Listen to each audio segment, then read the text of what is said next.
My heroes are warriors. And second on this list are military families. And today, for the first time, I get a chance to talk to both of them in one episode.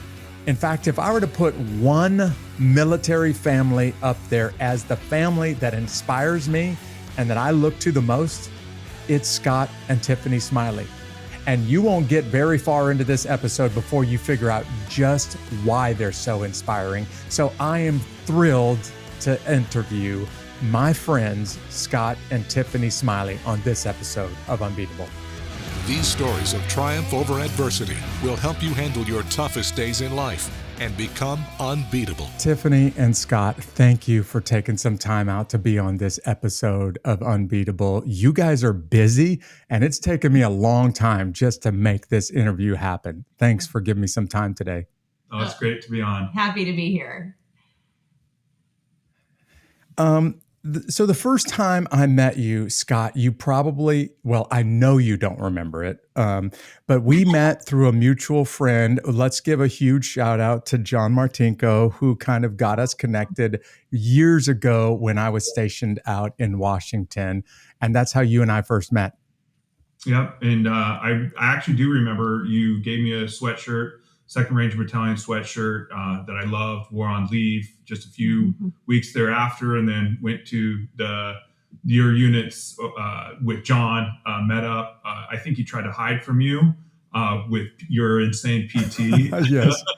But remember that time, and just, not only can't thank you enough, but it's, as you know, when bands of brothers join together, enables us to do things we never expected. So, yeah.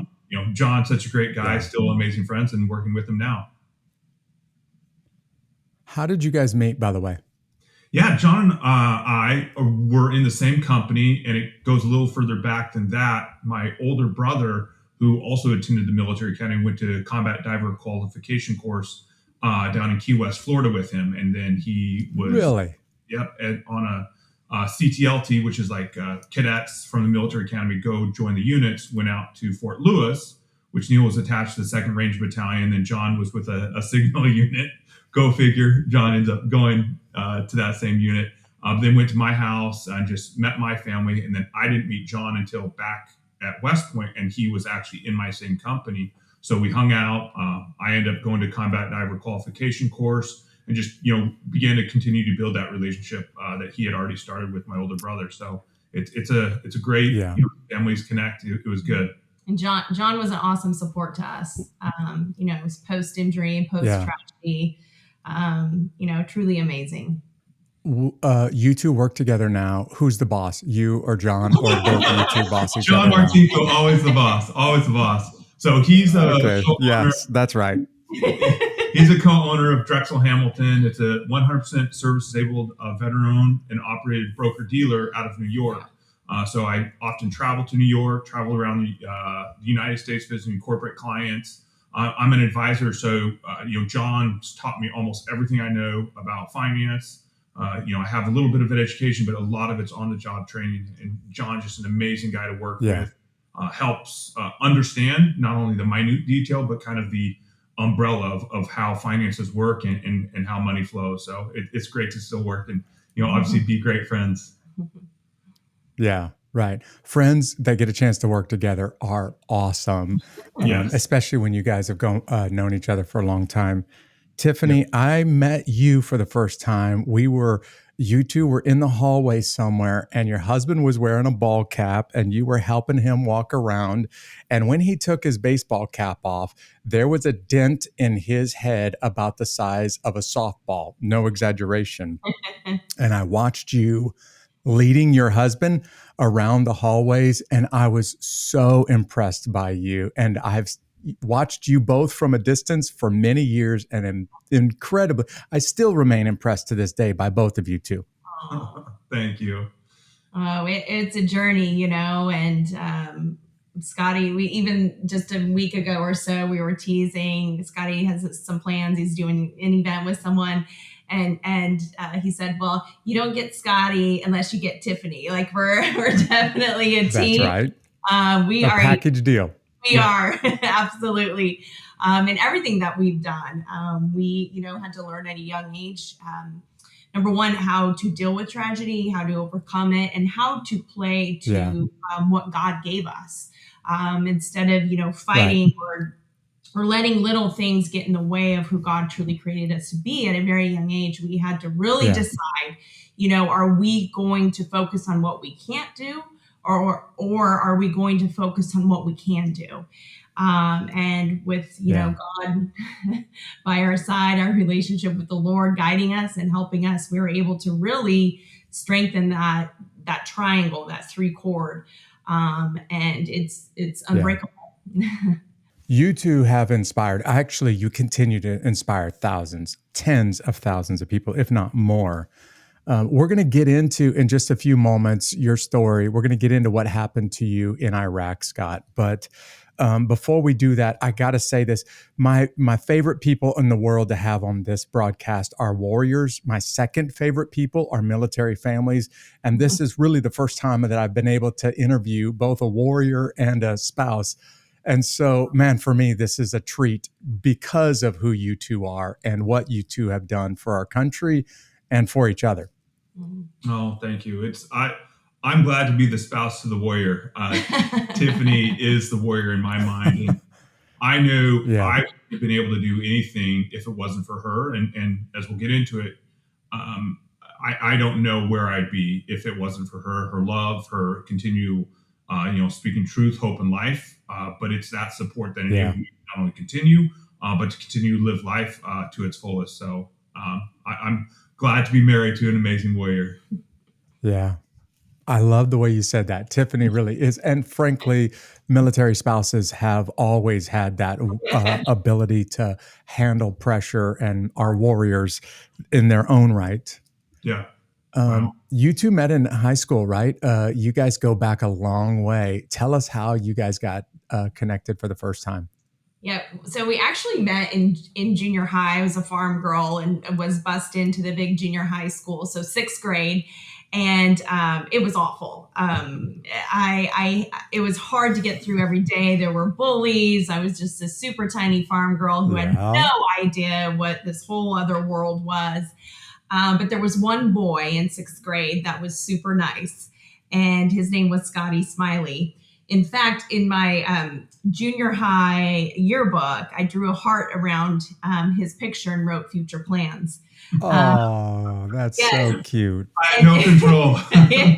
But we were just friends. Obviously in high school, played sports together and just really enjoyed each other. We were good friends, and then dated our senior year of high school.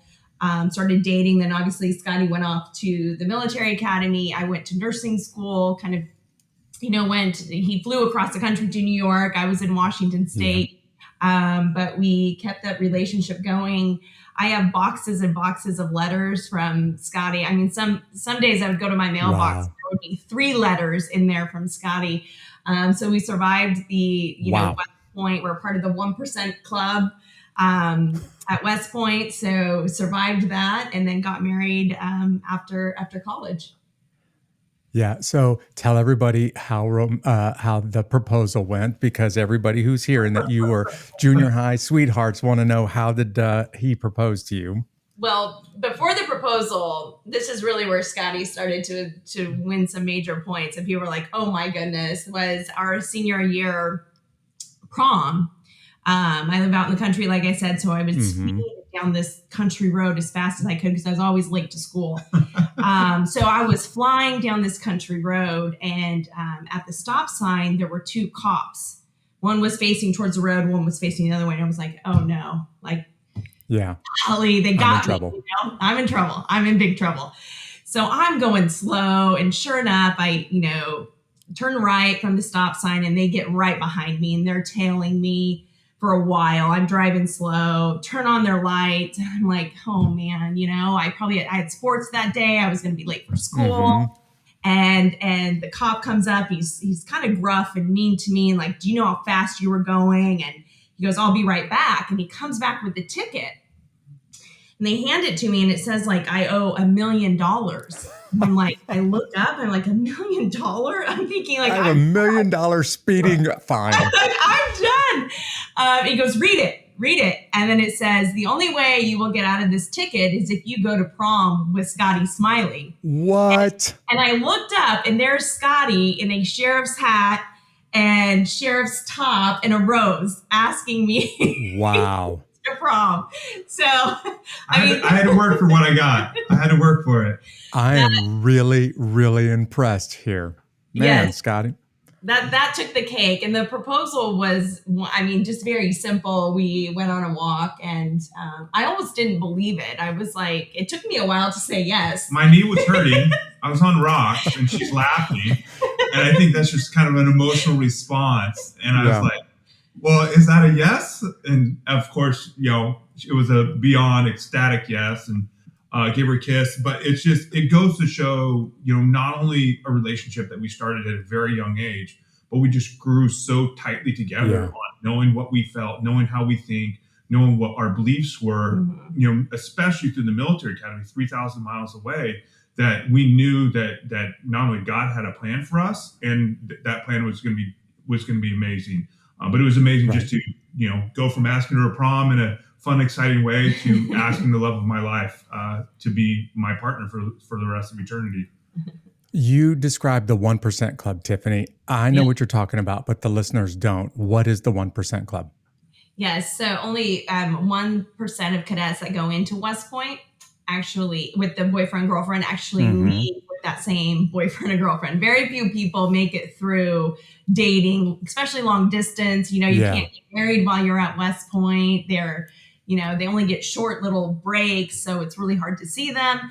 So not very many people make it through, but we did. We wrote letters, and I guess we're dating ourselves, but like we would IM and instant message each other when we're in the, I'd go be in the library studying and instant messaging Scotty, and but really built a strong base foundation of just understanding who we were as individuals and then who we were as a couple. Because we are both very headstrong people. Both of us are very driven, opinionated individuals. And so it was good to have that base and understanding of who each of us, who we were together and independent. Yeah. You guys have, obviously, your marriage has lasted. Everybody wants to know how long you've been married. Tell us about the children. Describe the family a little bit. Well, I'll let Scotty share how long we've been married, because I don't pay attention to that.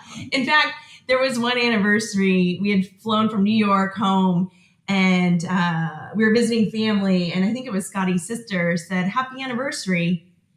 And Scotty and I looked at each other. I said, "Whose anniversary?" She goes, "Isn't it yours?" I go, "I don't know. What date is it?" And she goes, "I guess that's when we got married." So I looked at Tiffany and goes, "Oh, happy anniversary." She goes, "Huh? What are you talking about?" So for all you men out there, I'm a very lucky man that if I do forget, if you miss an anniversary. So but we're going on our 20th year this year, this December. We have 3 amazing boys, Grady 15 and a half, Graham 13, and then our youngest Baylor is 10. So all 3 amazing, crazy boys, but athletes, smart, love each other. Obviously, not always. Yes, of course.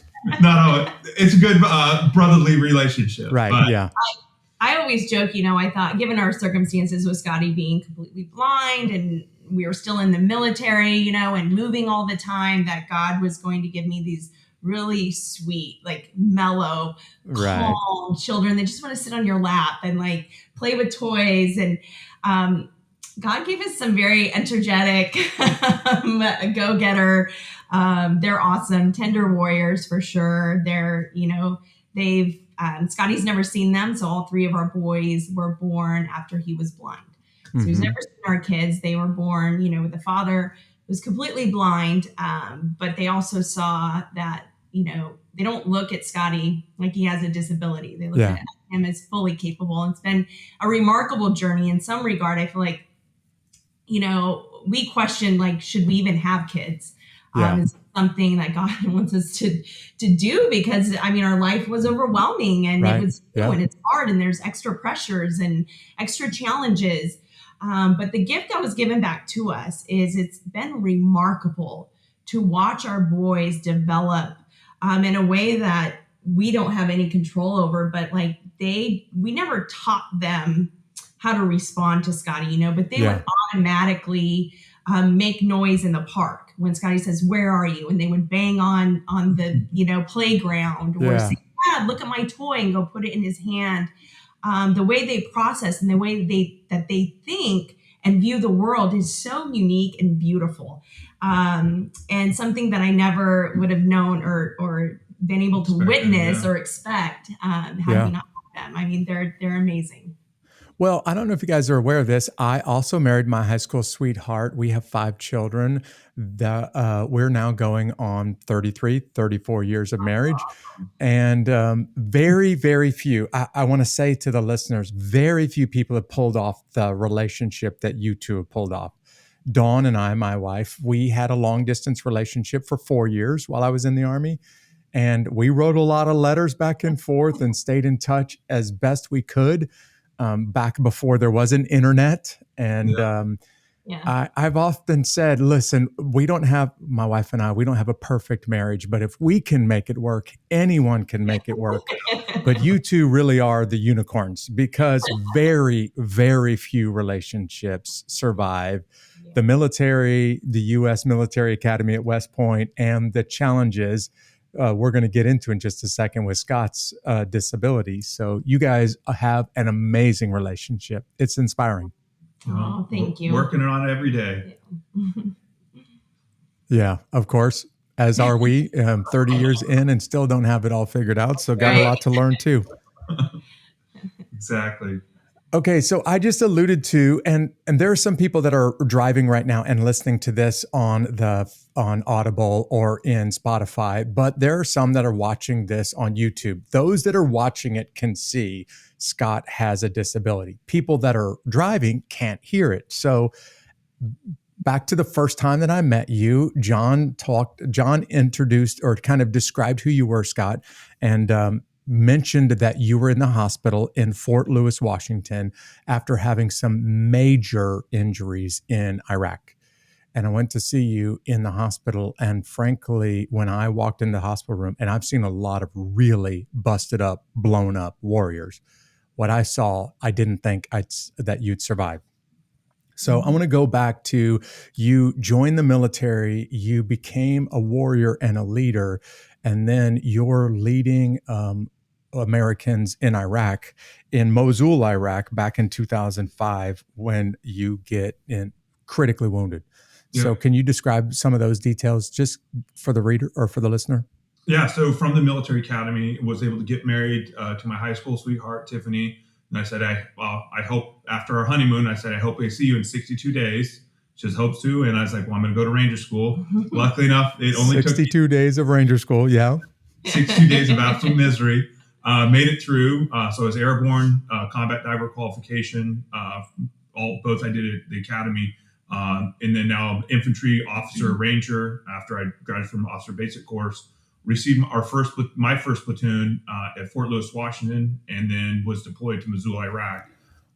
My first company commander, Captain Bill Jacobson Jr., was killed in action on December 21st of 2004 when a man walked into the mess hall and blew himself up, other men and women. Just absolute tragic to, your boss, the man who you report to, wakes you up. Unfortunately, sometimes harshly counsels you, life just taken. And it really brought to reality what war means and what men and women are willing to do to fight for their purpose. My new company commander, Jeff Van Antwerp, just one of the most amazing leaders on earth. Yep. Now new commander, was now my leader. Was now April, been there about 6 months. And just the day prior, my platoon, about a 45-man platoon, was on the quick reaction force, responded to a vehicle, a suicide car bomb that ran into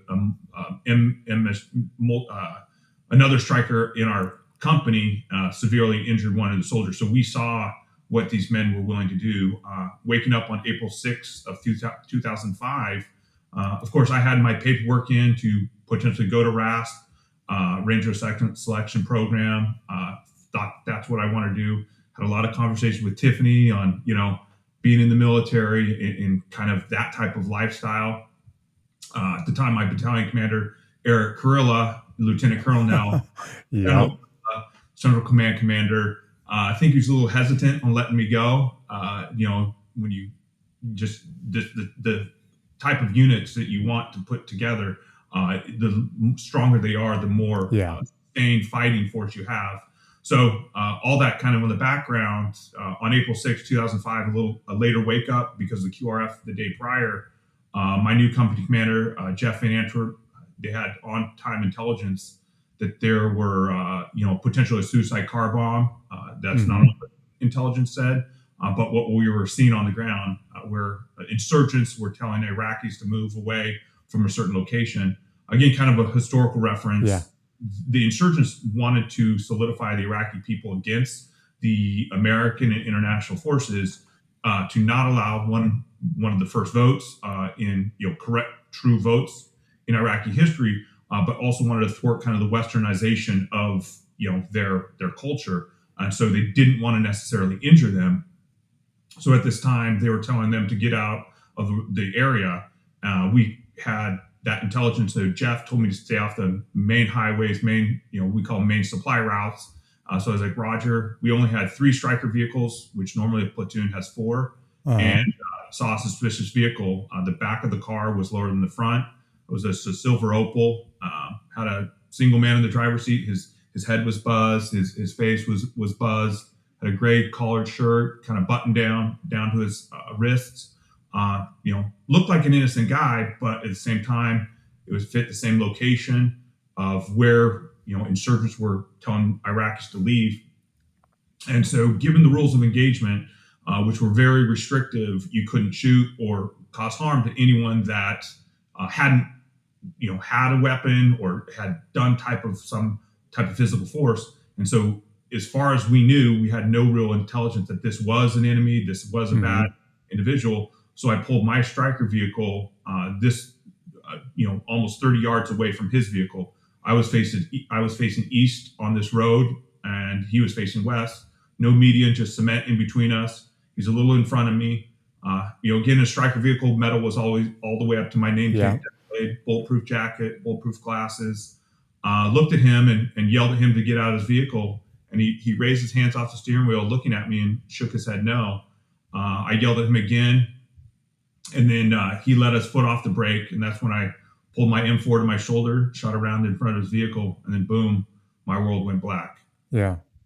So I want to just describe for everybody listening, when you talked about the training that you went through, Ranger School, the Combat Dive Course, Infantry Officers School, you're talking some of the most challenging academically, physically, in every possible way.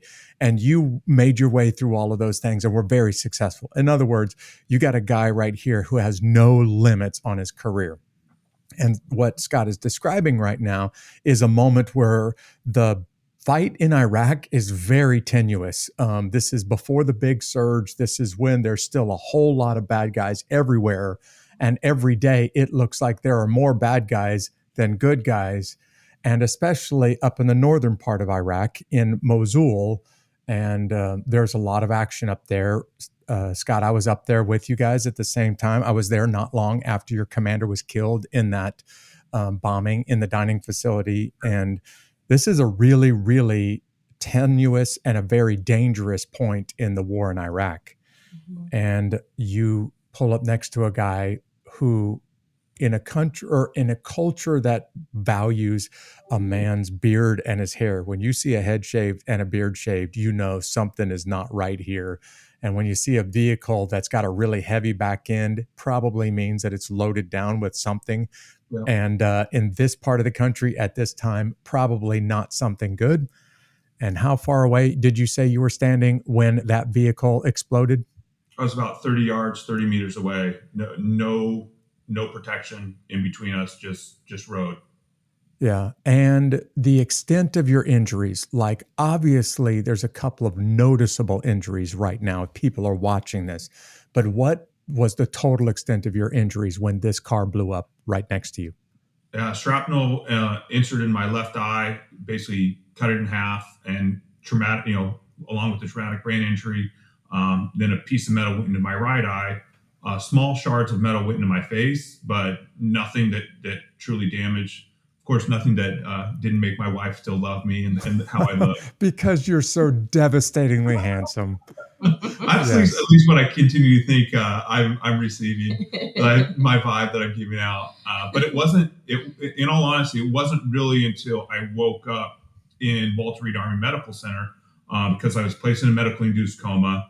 Was later told what had actually happened because some of the amnesic effect of the medicine. Well, sorry, I'll interrupt. They didn't even know if Scotty was going to survive. Yeah. I got the call after they loaded him on the Black Hawk in Mosul. And Scotty wouldn't remember, doesn't know any of this, but just from my recount and my conversation with Jeff Van Antwerp, but he had flatlined several times. He was losing an incredible amount of blood and they couldn't keep it up. Facial wounds, especially to your eyes, your head, they couldn't keep his blood pressure up.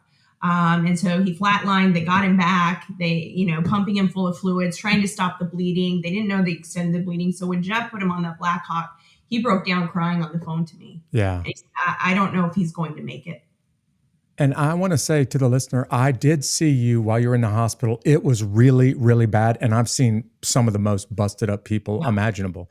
I've sat in the emergency room, in the operating room, literally while they're being operated on. But in your case, Scott, when I saw you in the hospital, I was pretty convinced personally he's not going to make it. And then when I see you the next time and Tiffany is leading you down the hallways, this is not an exaggeration. There is a dent in your head. You have lost about a softball's worth of brain tissue by the time that I see you. What was the final amount of surgery that they had to do to your skull and, just to your brain to keep you alive? Because you're the one guy who I never expected to survive, who's still alive today.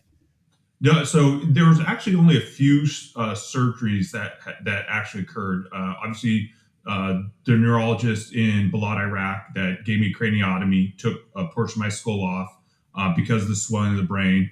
Did a slight surgery in my brain, basically to stop the bleeding. My left eye was enucleated, taken out, and then a surgery in the hospital at Walter Reed, in which a piece of metal about almost 3/4 of an inch long, like the size of a pencil lead, was taken out of my right eye. So basically lost both of my eyes. And then the true extent was because of the traumatic brain injury, I couldn't move my right leg, could barely move my right hand. And so for me, waking up, not being able to see, a quarter of my skull missing, they sewed it up and I now can't walk. Like my life, what my career meant to me, there was literally no future. I did not see why this happened to me. There's hate, there's anger, there's resentment, there's depression.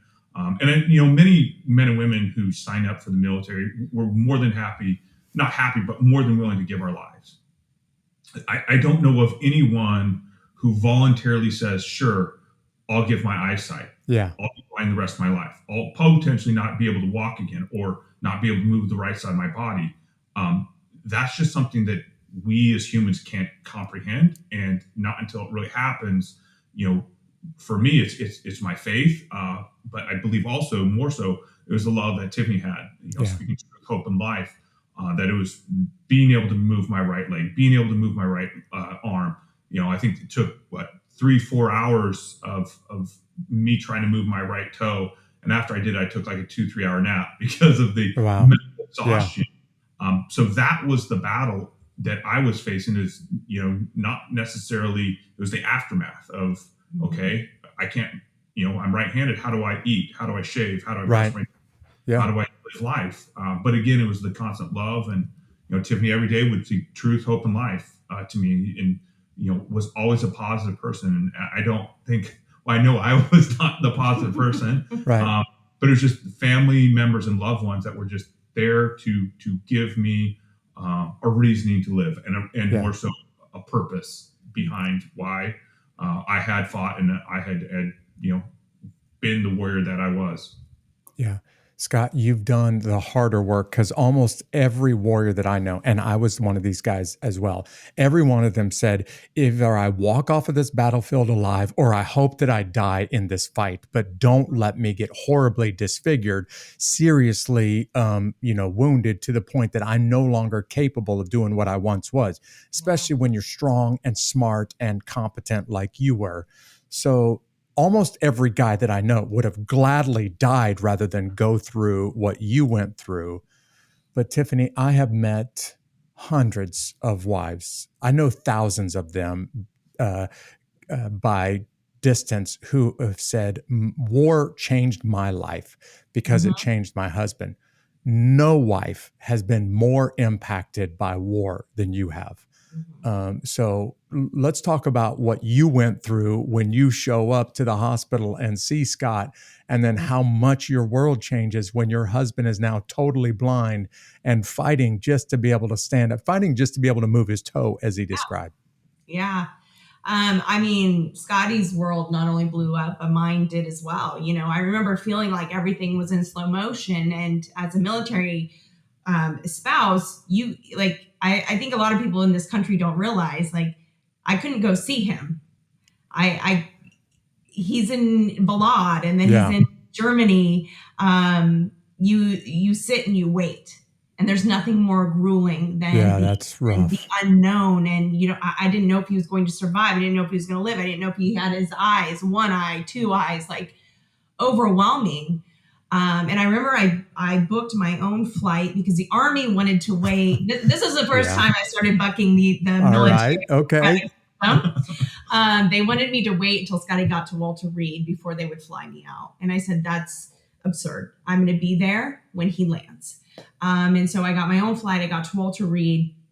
Which is the opposite, just so that the listener knows, this is the opposite side of the country right now. Yes. I'm in Washington State, so bought a ticket out to Washington, D.C., to Walter Reed, the old Walter Reed that was just up from the White House. Truly, that's when our fight began. And thank God I was a nurse. I always say it wasn't the nursing career that I thought I was ever going to have. But, I was able to, I knew what to do to help Scotty. I saved his life a couple of times, stopped some medication and helped make sure that he got medication. He was having this massive allergic reaction. So was able to be on the front lines with him and able to navigate the doctors and the system. I wasn't afraid of the system, the medical system. I knew exactly what to do. But I think what was overwhelming for me, I know you mentioned, during this time, it was some of the heaviest fighting, some of the most casualties that we saw in the war in Iraq. And as a nurse, it was so overwhelming to see the soldiers that were coming in and families that were torn apart. And I would walk the halls at night, and I knew I could help Scotty. I'm like, I got Scotty, But at night, I would think, who's helping everyone else? Yeah. And not everyone has a nurse standing by them. But, when the military brought me into a room, they brought me into a room with VA officials, Army officials, doctors, the head of the colonel, head of Walter Reed. They had paperwork for me because I had power of attorney. And they said, Mrs. Smiley, you have power of attorney. Sign right here on the dotted line, and we will get your husband transitioned into the VA system. And they said, and that way, then we can look for a long-term care facility. Right. For him. And I said, wait a minute, what does that mean? Like, I had all of these questions, and they couldn't answer them. So I looked at them. I said, I'm not signing it. And the doctor said, Mrs. Smiley, I'll never forget this. He said, Mrs. Smiley, your husband has no eyes. He will never see again. It was almost like, sweetie, you're just overwhelmed. Right. And I said, no, I am perfectly aware. I know that he cannot see, that he probably will never see again in his life. They said, well, there's never been someone blind to continue service to our country. So sign the paperwork. And I looked at them. Hold on, Tiffany, I need you to say that one more time, because for most of the listeners that are not familiar with the U.S. military, they're unaware of this. Say that one more time. When he said, Mrs. Smiley, there has never been someone blind to continue service to our country. Right. Sign the paperwork. I looked at him a second time and said, no, I am not signing it. I believed that Scotty should be able to fully recover, reach his max potential, and then we could decide together. But I also believe that he could still serve. I mean, there were, military officials that were coming in and they would say, he was such a good leader. This is a shame. And I would say, he still will be. Like, this isn't our label. This isn't, God didn't bring us to this point to watch us hopelessly shudder into destruction. I always believed in something better. I always had hope that there would be a better day, even in those dark moments where it wasn't easy and it was super hard to see if there was any light, Oh, yeah. But I remember going in and kind of telling Scotty what I did, from the military perspective. He's like, you told the Army what? Like, right. That doesn't happen. Yep. What did the 3-star or the full bird colonel, like, you said what? And again, it was the beginning of us just playing to our strengths. Like, the Army didn't have anything on me. I had the power with the power of attorney. Yeah. And I had the vision for something better. And I had the faith that I knew God was standing with me in that moment. That's where my strength came from, to say, no, in front of this room, I'm 23 years old in this room by myself, to say no. Wow. Yeah, I want to make sure that the listener hears this. The reason why you're the first couple that I've been able to interview together is because of your story, Scott, but also your story, Tiffany. I've watched the way that you handled your world getting blown up when Scott got blown up in Iraq. But more importantly, I've watched the way that you handled his career in the Army and the way that you loved your husband and raised your family and continued to give to our country. We're going to talk about what you have been doing lately in just a few minutes. But I'm thinking you're a triage nurse. You've seen injuries, you've seen blood, but this is your husband. And you step up, and I mean, you step up in a big way. And spoiler alert to the audience who's listening, you two make a decision that is unheard of. In fact, when I joined the military, no one got a chance to continue to serve if you had a permanent injury. I lost guys in the Rangers that I would give my right arm to keep, but the Army said they have to leave, and they have to leave because they're permanently injured and we can't keep them on the payrolls. We can't send them to war. Right. And you two did something unheard of and said, wait a second, just because Scott can't see, is totally blind, does that mean that he can't serve anymore? And I got to know, how does it go from sign the paperwork and we're going to transfer your husband out of the military immediately to allowing him to continue to serve and to retire from the U.S. Army? How did that happen? Well, I took the paperwork and put it in a drawer and then built I've never seen it to this day. So it's shredded bowels of Walter Reed somewhere. Nice. But I started building a team and sharing this idea that I said, I think Scotty needs to be able to fully recover. And if he could still serve, why can't he? And this is when I first began to understand the books of the Army, right? That if they can't deploy you, then they want you off the books. And it's a money issue. And I understood that. But I always said, maybe in the long run, we'll save more money if there is a purpose to continue this service and give back and be an asset to the military. You can send other people who are fully capable. Right. Why not, keep these folks in who can give back? And then built a team who believed in this vision as well. We have some incredible friends, that said, that's a great idea. I mean, they didn't have to say that. And they didn't have to go to bat for us and fight for us. But we did some research and we found a caveat. There was a continuation on active duty, a COAD that you could apply for. So Scotty, gave Scotty motivation to get up and to fight and to still have something to work towards and to try to get back into shape and try to get back into who he was, not before, because obviously it would be different. His life now going forward was different, but gave him a drive and a purpose. You could share. Yeah. And then, I stayed as infantryman. And from there, it was now to find a purpose. And I remembered at the academy what amazing officers I had. And again, it hurt me because I was an operational kind of mindset. I love, quote unquote kicking in doors, though. As an officer, you weren't the ones. You were right behind the guys kicking in the doors. Yeah.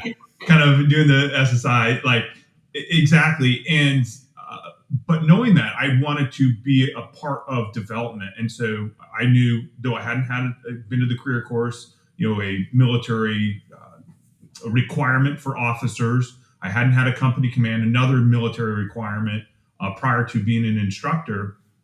But asked, the dean of the military academy if I could be a potential instructor. He said, of course. You just need to go get a master's. So was able to get into Duke University. First fully blind person to ever graduate from Fuqua School of Business with my Master's of Business Administration. I think Tiffany has her honorary bachelor's. All right. Yes. So, just imagine you're in financial accounting. All you get is one little box, one little cell, statistics, economics. We were praying, because I needed assistance that, I had to argue. I needed someone to help me in these math strong courses. And finally, once I did, that first quiz I got back from statistics, one, Tiffany and I were praying, he may be the first officer blind, but I didn't want to be the first officer to get kicked out. Fail out, right? Exactly. Yeah. And then remember the instructor, the professor, just give me my quiz back and says, I don't know how you did it. I go, well, did I pass? And he's like, you not only passed, but you beat the mean. So keep it up. And I say that not to, the work that I and obviously Tiffany did, but it's the assistance, the men and women that we had stand beside us, behind us, assisting to hours and hours of homework that enabled me, and us to finally graduate. So then I found myself back at the military academy teaching leadership, which was amazing. It was fun. I don't think any of them knew I was blind, but I'd say, if you want to raise your hand, your arm's going to get tired because I'm not going to see it. And then they say, maybe this guy can see. But it was just amazing to impact them, and then was able to have a company command of the Warrior Transition Unit after one semester of teaching. Again, another requirement, if I wanted to stay on active duty, I didn't want to be an unpromotable captain. Right. Yeah. So was able to have a company command for 18 months of the Warrior Transition Unit, or the medical hold, when I was first in. It was just awesome to help men and women return back to duty, or help them, transition out of the military back to civilian world. Then 2 years at the military academy, and then again, backwards officer career, went back to the career course, maneuver crafting career course down in Fort Benning, Georgia, for 9 months. And then my last job in the military by choice was at Gonzaga University, ROTC, again, teaching, small unit tactics to cadets. Yeah. It was just fun to positively impact men and women. So, throughout that, 12-year career, we had 3 boys, one in Virginia, one in New York, and one in Spokane. Again, I'm in the military, so I have to wake up at 5-something in the morning. Tiffany would have to wake up with me, take me into PT along with our boys. And then sometimes my night wouldn't get over till 9, 11. She'd have to wake up the boys, pick me up. So it was a bit more of a strenuous, stressful career than most. But again, it's Tiffany who enabled me to continue on active duty, and went on a little hike up Mount Denali in Alaska. It was fun, and I realized, hey, I don't have to pull security. Wow, there is life outside of the military. Yeah.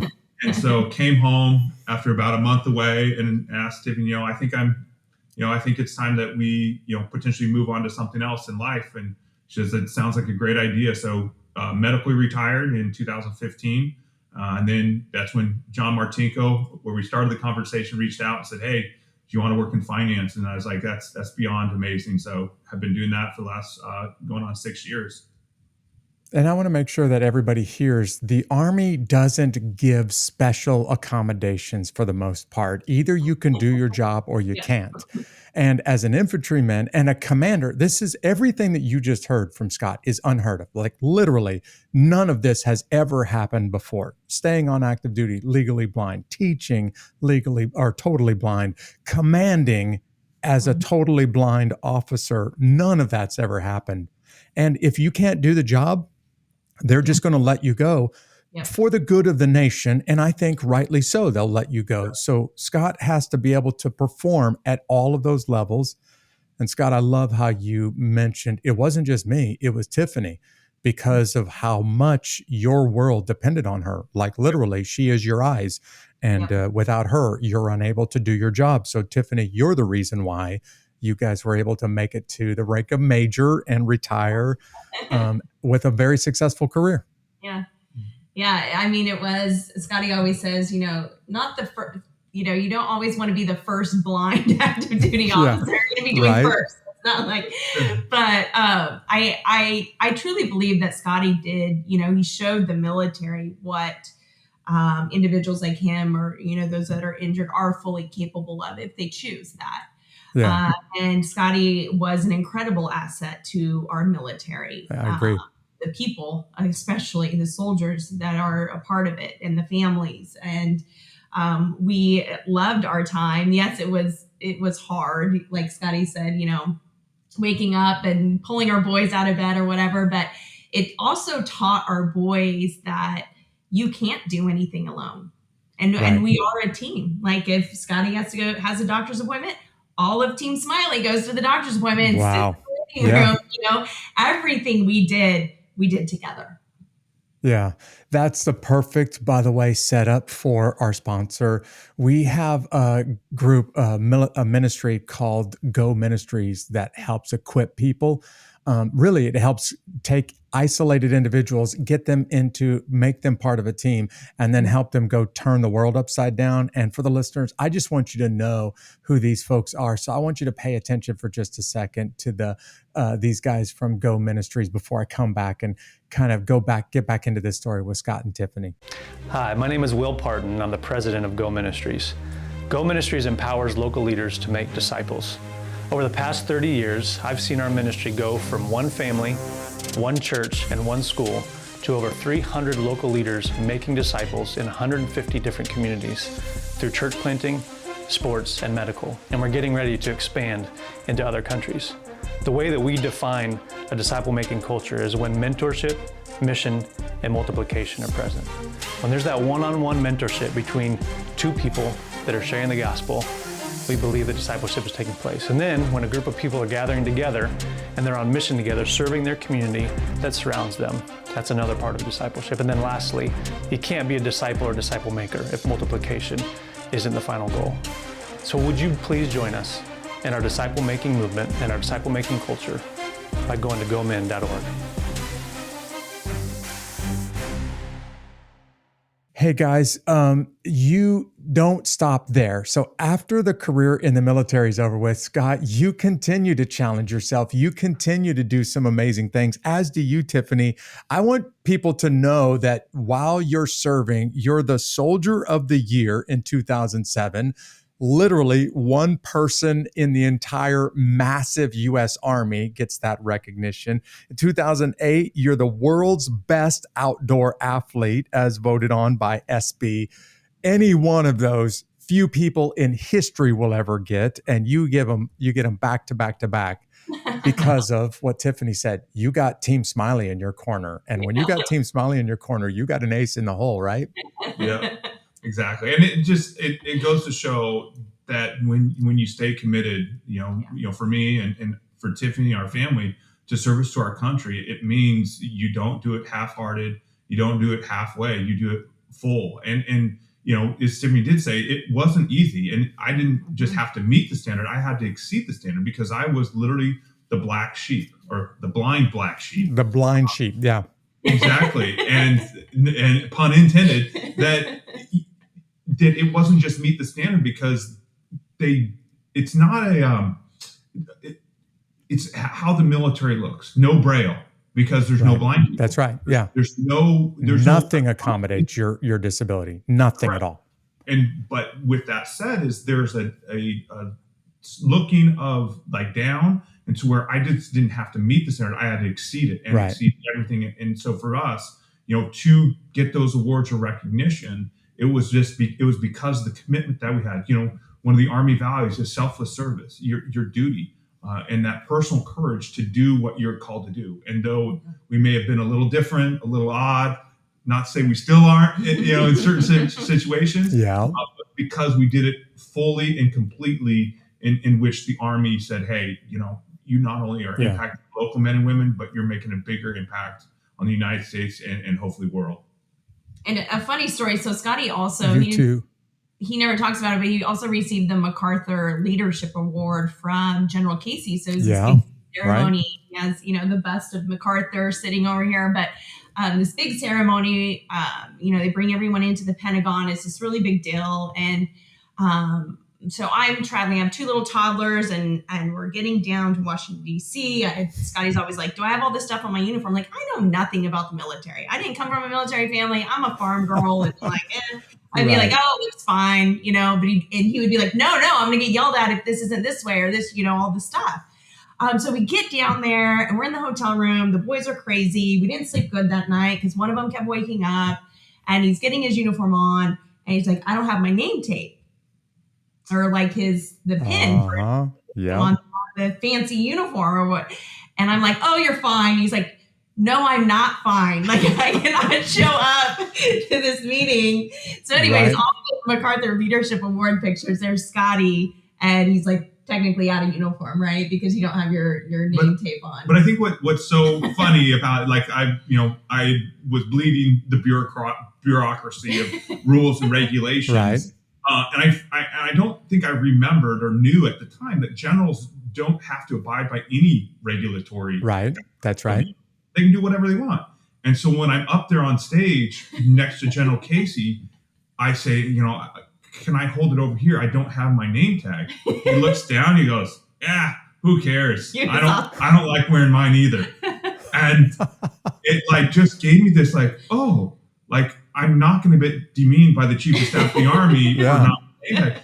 But again, it goes to show like how my mindset is towards the bureaucracy, and then obviously how Tiffany's is like, who cares? What's it going to matter? Together, you two are an amazing combination. Listen, you continue to inspire people, and I want to transition this part of the episode now to talk about one of the things that you two have done that inspired me the most. Scott, you could get angry. You probably would have gotten bitter because everybody that I know who lost a lot in combat, and I'm talking about the guys who walked away physically, guys and gals who walked away physically but have some deep emotional scars, are still bitter and angry and mean because of their experiences. And you mentioned, just passing in this episode, I think one of the most important and powerful things I've ever seen a warrior do. You made a pretty courageous decision that I'm not going to get angry. I'm not going to get bitter. In fact, I'm going to forgive the guys that took this from me and radically changed my life and my family's life forever. And I need to know how you did that. Like, I need the listeners to hear your, in my opinion, the most inspiring attribute of Scott Smiley, the warrior, is his courage to forgive. So can you describe that for a minute? Yeah. So I was raised as a Christian, love God, asked me to my heart, but it wasn't really until I came to the military academy where I can make my own decisions and be free of not being woken up early on Sunday morning. Right. But it was a decision. I love God and I wanted to grow closer. And so whether it was reading the Bible, going to church on Sunday, teaching Sunday school, that was a decision I made. And even over in Iraq, I would go to chapel every time I could, no matter what time. I'd take a knee before our missions every morning and ask my men if they wanted to pray, and I'd pray out loud. And it's amazing. One day I forgot just because of all the hoopla, and one of the most out of the woodwork, a guy says, "Sir, aren't you going to say a prayer?" And just remind me like the impact that I had was. It was making an impact, and they trusted. But when I woke up completely blind, lost both my eyes, quarter of my skull is missing, I can't even move my leg, I had nothing but resentment, anger, not towards necessarily the person who did it or me, but more towards God, because I didn't feel I deserved it. I wished it upon someone else. And like you said earlier, I'm fine walking away, but if not, I'd rather my life just be taken. But every day there was just anger. But every day Tiffany would come in speaking truth, hope, and life. And finally, this little boy who I taught Sunday school to at West Point want to say hi. And I realized, like, if this boy still looks up to me, he didn't know how battered and broken I was. But if he still looked up to me, then there is potentially a purpose. But I had to forgive. I had to forgive the man who blew himself up. I had to forgive myself for the decisions I had made. I didn't duck down and just shoot the vehicle, front of the vehicle with a 50 cal. A lot of different ways to skin that cat. So I partially had to forgive myself, but most of all, I had asked God to forgive me. And truly, once I did that, because I knew where the light was and I turned my back, once I did that, I was really able to begin my recovery. And it's funny, I say it kind of jokingly, but I wanted to take a shower. I wanted to get out of bed. I still had Iraqi dirt on my back, 10 days of being in the hospital. And I was trying to get out of bed. It's still temporary, partially paralyzed.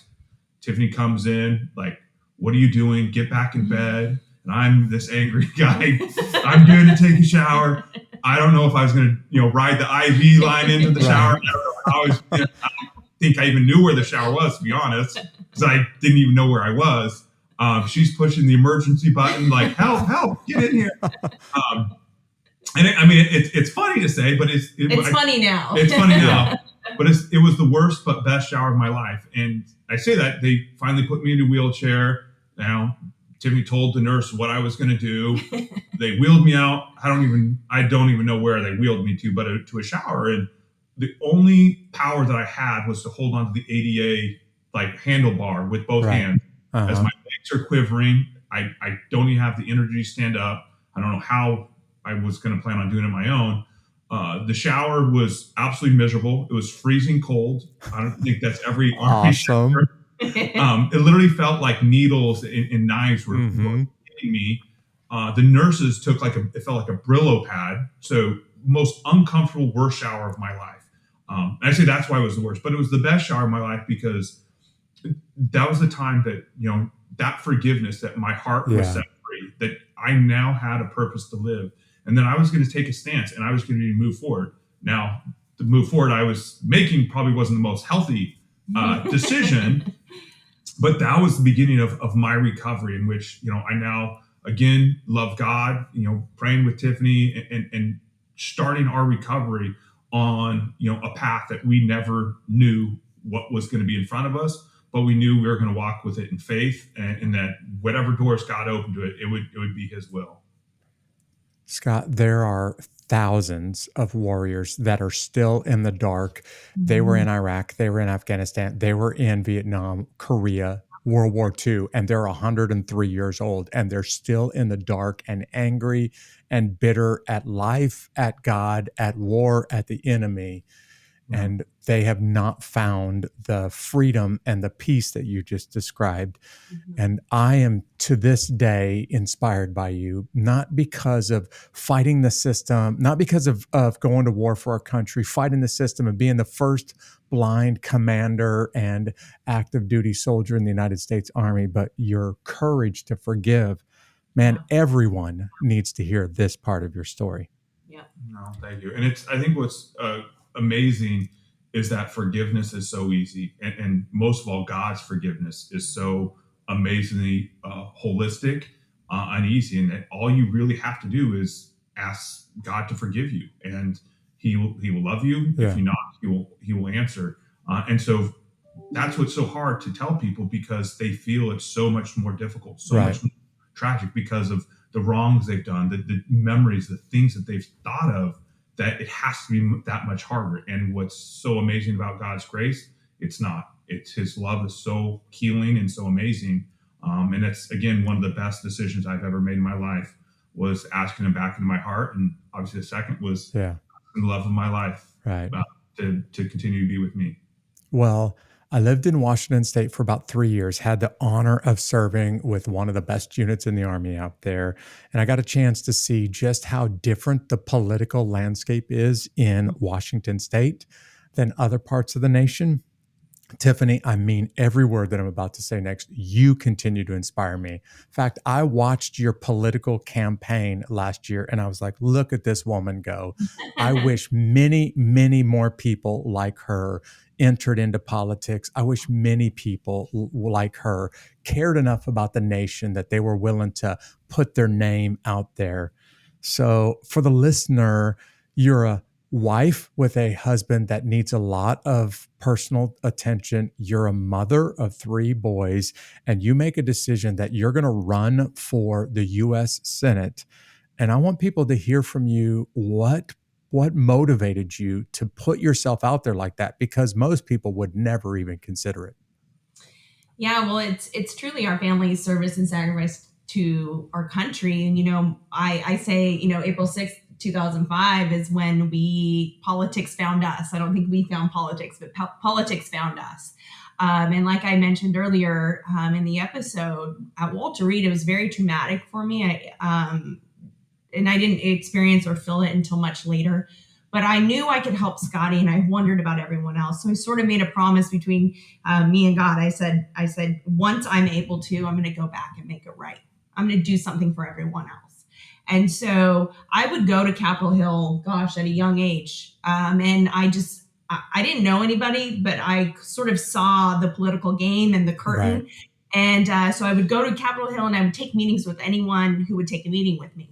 And I would share the problems, and I would share solutions. Some people took them, some people threw them away, some people took my meetings, some people didn't. I would bring other soldiers with me when I could.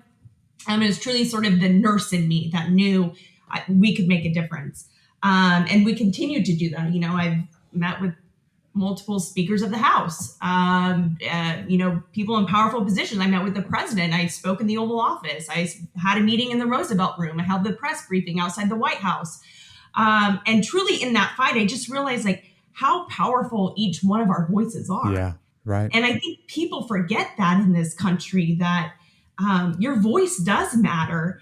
And the worst thing we could do is not use it and not share it, especially when it's from a place of purity and a place of service and a place of sacrifice. So for us, it was truly a family decision. And I'll never forget it, because I have 3 young, amazing boys. And we finally built a house, and we're not moving, every 1 to 2 years. And we were outside, and the boys were running around in the yard. And I was like, I don't want to do this. Everything in me was like, hey, we have a wonderful life. We have a great life. We blood, sweat, and tears. We have worked hard. God has guided us. We have a wonderful life. And it was really like this lightning bolt. And I was watching my boys, and it was, okay, Tiffany, do you want their future, or do you want your comfort? Wow. I want their future. I will do anything. So for our family, we will not sit on the sidelines. We will not watch status quo career politicians who fail to deliver results just get by. And so we jumped in this race, political outsider. I've never run for office before. But I knew also the power of building strong teams, the power of having a vision and a message that brings hope. We've done that over and over in our life. So we jumped in and showed the nation what a military spouse can do. Tiffany, I'll be honest when I say this. You are the first and only person that I have ever said, I wish I lived in your state so that I could cast my vote for you. That's how much I believe in you two. But the listeners out there wondering right now, well, did it work out? Did you win? And tell them the results. Unfortunately, we did not win, but we certainly brought Washington State onto the national radar. I mean, polling on every front had us neck and neck right there. I hate the money side of politics, but it's so crucial. We raised over $35 million directly to our campaign, which just shows that, people are hungry for true leadership, for servant leaders, for statesmen and women to guide our country and move us forward. So we did incredible work. We showed Washington State that there is hope, that your voice does matter. Each one of our voices matter. And we can raise them, and we can stand up for our children, for their future, for generations to come. So it was an incredible experience. People always ask me, it's hard losing. I hate losing. Of course. In fact, I've lost a lot. Me and Scotty have lost a lot in this life, but I also know that our life isn't built on the wins. Our life has been built on the losses. and moving forward. And so I'm excited about what we can do in the future. The whole experience was incredibly inspiring. I met so many amazing people. Yeah. So many amazing people. And I believe, our country is in a very scary place politically, on the world stage, our national security, our economy. At every front, I feel like it's very scary. But I also have an immense amount of hope. And, hope is to expect with confidence. So I have deep confidence that there is hope on the horizon, and our family certainly will stay in this fight and do everything we can for this amazing country. We live in the greatest country on earth, and I will fight to ensure that our children have that for generations to come. Yeah. And anybody who's listening right now is saying, I wish I lived in Washington State so I can put my vote behind this lady too. I just went through a very painful experience. I shared it a couple of months ago with the audience of not competing or not completing the world's toughest race. And it was very painful. But I also told the audience this was one of the most powerful experiences of my life. And the lessons that I learned there, I don't think you could learn those by accomplishing or by winning. So sometimes life goes your way. I use this phrase in that episode. Sometimes you ride the bull. Sometimes the bull rides you. On that day, the bull was riding me. And I learned more from not finishing or from failing than I did from winning in that one. Yeah. I want to wrap this episode up by doing this. You two have an amazing relationship. You are both individually incredible, but there are few people who would have even considered what you did after losing your sight, Scott. I mean, everyone just assumed I've given my eyes, I've given my, my health and basically most of my future in the fight for our country. I've given enough. Let somebody else do the rest. And they would have just taken the money because the military is going to take care of you now for the rest of your life. And they would have just gone to the house. The fact that you didn't says all that the listener needs to know about you. The fact that you would be willing to fight and say, wait a second, would you allow me to continue to serve as the first totally blind officer in the U.S. military? It says a lot. And there's a guy out there or a gal out there right now who's got an incredible uphill battle in front of them, and they're not sure that they want to give what it takes. So what would you say to them right now who are just struggling with, do I want to do this? Am I willing to keep giving what I've given in the past? Yeah. No, it's a great question. And I think for me, it's one of the Army values, best highlights, and it's what I constantly espouse. And that's selfless service is to serve my country, to serve my wife, to serve my boys, to serve this world, and not thinking about myself, but for what I can give and what I can continue to do for someone else. And though I lost my eyesight, though, I may have lost something, what I've gained is so much richer and so much more pure. And the opportunities that have opened up because I didn't retire, because Tiffany didn't sign the paperwork, because Tiffany was fighting battles beyond my knowledge that I was fighting my own battles. And meanwhile, Tiffany's fighting for me. It's because we made those decisions, those selfless decisions, the opportunities and the what has opened has been tenfold. So I just say, stay true. For me, it was God. It was the love of my wife, family, and friends that were by my side. If you believe in hope and you expect with confidence, those opportunities will open you. But just keep fighting a good fight. Yeah. And Tiffany, there are millions of spouses who have a lot on their plate and got a husband or a wife who needs a lot of attention. In your case, a disabled spouse who needs a lot of your attention. They've got children. They're sitting on the porch and they're saying, how could I possibly do anything more than this? I'm just going to, go back to sitting on the porch. And there's nothing wrong with devoting the rest of your life to your family. I don't want somebody to hear this the wrong way. But you make a decision like, hey, I believe my voice matters enough that I'm willing to throw my hat in the arena and run for the U.S. Senate.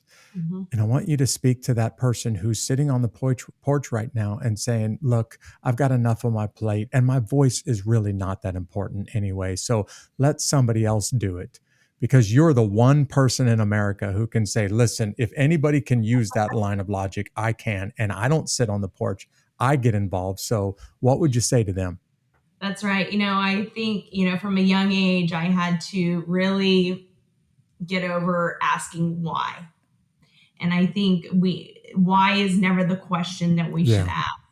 It's what can I do and how? So I would tell that person, just change the question that you're asking yourself and really know what your voice is and the impact that it can make in others. And, it's simple, but at the end of the day, it's always darkest before the dawn. Right. And me and Scotty can attest to that on so many points in our life where it felt like it was the end. It felt like everything was closing in. The walls were closing in, the opportunity. It felt like we just wanted to scream, why God?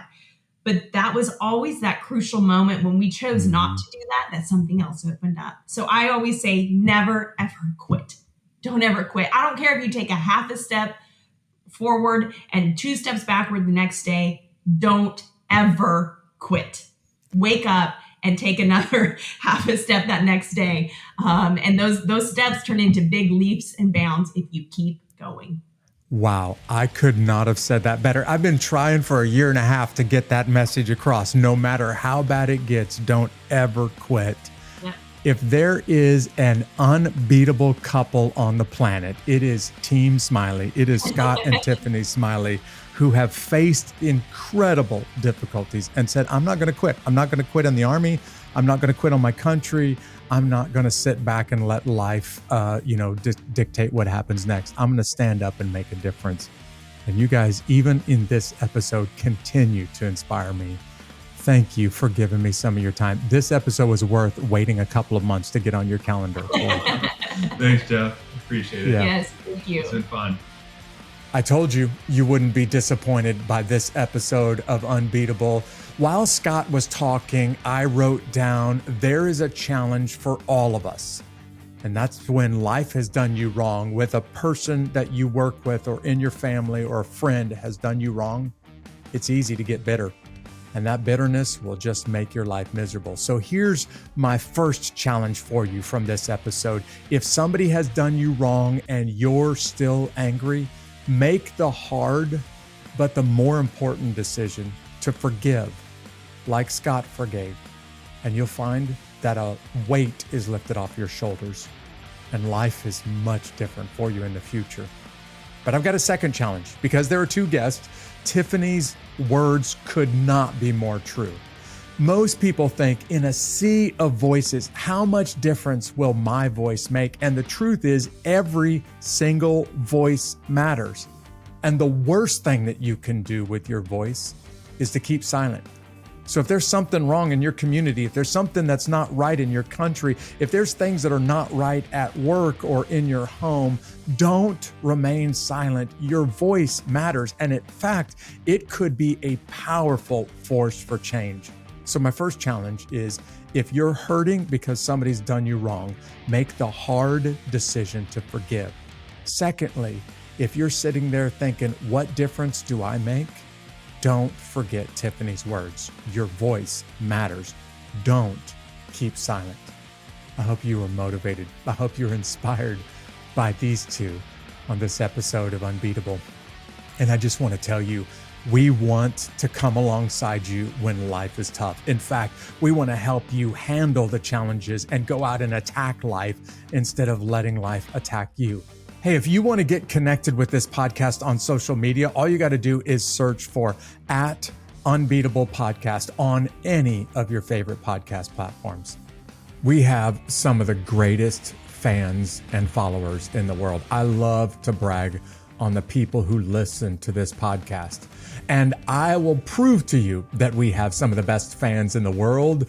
Our fan of the week for this episode is Dixie Rebel 9085. And I just want to say thanks for connecting. Thanks for all the comments that you're putting on social media. This community meets together and connects with one another during the week. I deliver content all week long to the Unbeatable Army. And if you want some of that content, all you got to do is just simply go to unbeatablearmy.com. Thank you for tuning in to this episode. I hope you find it in your heart to forgive and make sure that no one silences your voice. See you next time.